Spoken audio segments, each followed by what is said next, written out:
A man loves the work of a realist writer. When a new couple move in nearby, he is shocked at the similarities between them and the writer's characters. But what he did in the end shocked me. Let's start our story. Martin stayed in Paris and enjoyed the beauty of the old city. He admired art and literature and was especially fond of the works of the famous realist writer, Gustave Flaubert. But 6 years ago, Martin returned to Normandy to take care of his father's bakery shop, the hottest attraction of the small town.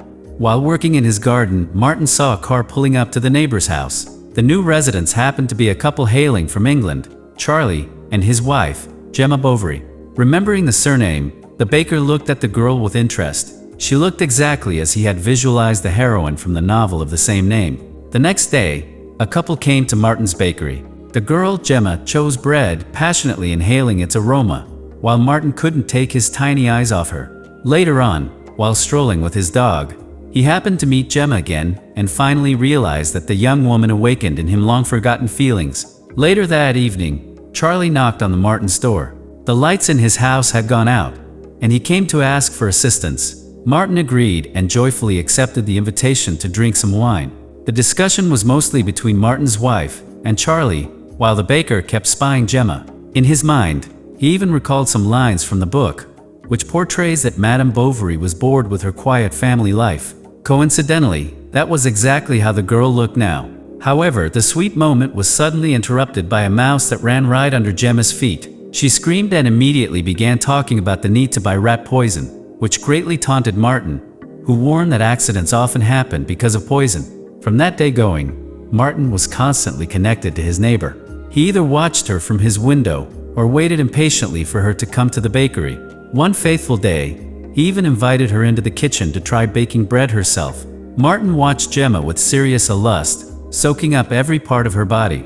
During one of her visits to the shop, Gemma comes across a married couple who invited her and her husband to dinner and offered them jobs. Meanwhile, Gemma was an interior artist and Charlie restored antiques. When dinner came, Martin and Valerie also attended. The hostess then takes Gemma to the gym, which she wants to repaint, and made pointed comments about fitness and exercise equipment, clearly meaning that Gemma needed to lose some weight. This deeply affected her, so a few days later, Martin meets Gemma in the park and complimented her figure.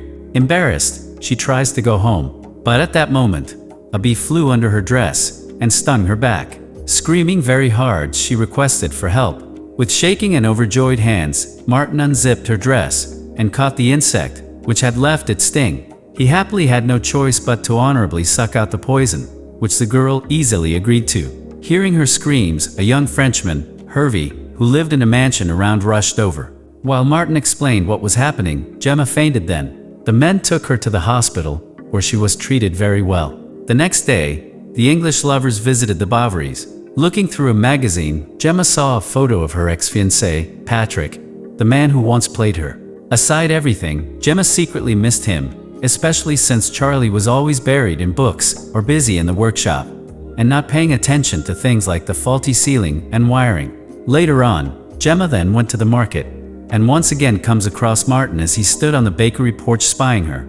He silently recited some lines from the novel to himself. Suddenly, he saw that Hervey had approached Gemma and started a casual conversation. Not even that alone, their next meeting at the wine shop, where Hervey recommended the best drink and invited her to visit his centuries-old mansion. On her way home, Martin overtook Gemma's car, but she didn't realize. Just before reaching her house, she turned toward Hervey's estate. Martin jealously followed, but seeing her enter the house, he lost his cool and drove away. That evening, there was dinner with the neighbors. When Gemma sat next to Martin, he saw a clear imprint of passionate love on her neck, left by the young local Frenchman. From that day on, Martin began watching his neighbor with a laser eye. It wasn't difficult. The girl boldly left the house in a dress and heels, pretending to be walking the dog, but in actual intention, she was visiting Hervey. So one day at the bakery, Gemma bought a loaf of bread and a croissant but forgot them at the counter.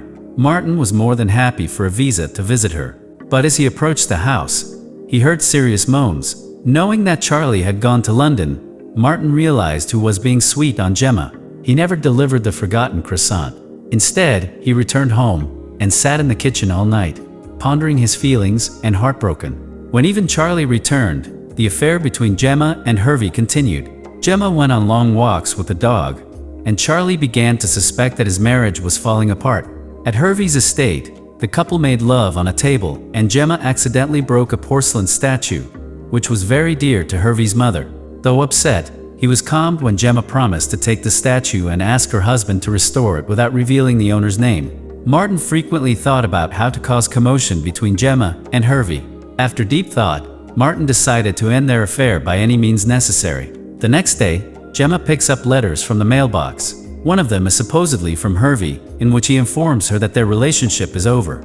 Not hiding her feelings from her husband, the girl runs to the Frenchman's house, where he is at that very moment receiving a warm lecture from his mother. The woman is outraged not only because her son is neglecting his studies, but also because his favorite statuette is nowhere to be found. At the gates of the estate, Gemma receives a message from Hervey, saying that he has to return to Paris and won't be able to accompany her to London. So back home, Gemma wants to talk to her husband, but he already guesses the reason of the conversation. He packs his suitcase and leaves, unable to bear staying with his unfaithful wife. The next day, Gemma meets Martin and asks for his help translating a letter. Once again, the baker stares at the young lady and struggles to concentrate on the text. Their silence is interrupted by a mouse running past. Martin kills the rodent and sees a bag of rat poison, which causes him to lose his temper. He tells Gemma not to keep poison at home, insisting it's too dangerous. Gemma begins spending her free time at the house of the English neighbors. There, she meets Patrick, who turns out to be a friend of the family. The man is clearly happy to see her and seems eager to rekindle their relationship. The next day, Gemma arranges a meeting with Martin but never shows up. When Martin steps outside, he sees her in Patrick's arms. Later on, while sitting in a restaurant with her ex-fiancé, Gemma admits it was a moment of weakness and that she deeply regrets it. Upon arriving home, Gemma begins packing her things, deciding to sell the house and return to London to mend her relationship with her husband. She finds the repaired statue and leaves Charlie a soft voicemail message. Not far from the house, she sees Martin. She apologizes for missing their meeting and invites him over for a farewell drink. During the conversation, it is revealed that Martin was the one who had sent the letter pretending to be from Hervey. Gemma understands the reason behind his actions, and after kissing him, asks him to leave. Sometime later, Martin brings her a basket of freshly baked bread as a parting gift. However, it is not Martin who knocks on the door. It's Patrick, who has come to make one more attempt at a new beginning. While working in the garden, Martin sees a cab pull up to the neighbor's house and Charlie gets out. The baker is excited, thinking that things are finally going back to normal. But a few minutes later, Charlie runs out of the house screaming for help. Gemma has passed away. Martin is convinced that rat poison is to blame. However, the coroner states that she died of suffocation by choking on a piece of bread. Feeling responsible, Martin confesses everything to Charlie at the funeral. But Charlie blames himself, saying that when he returned home, he found Patrick and Gemma in a dangerous position and confronted them instead of helping his wife. Each man blames himself for what happened. As Martin leaves the cemetery, he turns around and sees Hervey, who has also come to honor the memory of the beloved girl. 6 months later, new neighbors move in, and they immediately spark Martin's interest. One fateful day, a new batch of pastries turned out to be burned, which surprised and pissed off his wife, Valerie.